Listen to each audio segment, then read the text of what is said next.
भगवान ने कहा कि केवट उतराई ले लो। केवट ने कहा कि महाराज नहीं चाहिए। करुणा में भर आया केवट। आज की कथा का ये अंतिम क्षण है। केवट भर आया करुणा में। भगवान ने कहा कि क्यों नहीं लेते केवट, क्या तुम्हारे मन में इच्छा नहीं है? केवट बोला अब नहीं है। जब इच्छा थी मन में लेने की तब मिल नहीं रहा था, और अब मिल रहा है तो अब इच्छा ही समाप्त हो गई। अच्छा तो तुम्हारे मन में इच्छा क्यों नहीं है? केवट बोला मैं आपसे मांगने के लिए तैयार खड़ा था।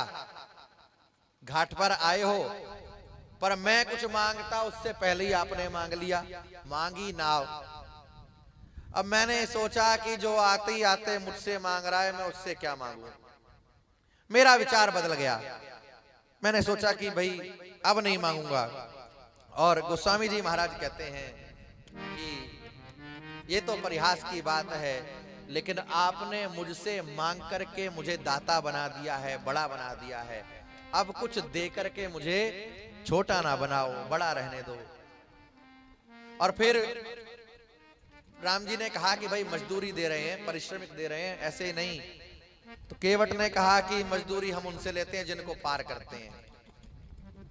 भगवान बोले कि तो पार नहीं किया, हम पार कैसे हो गए?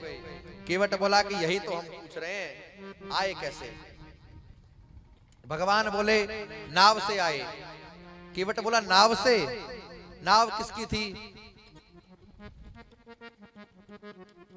केवट ने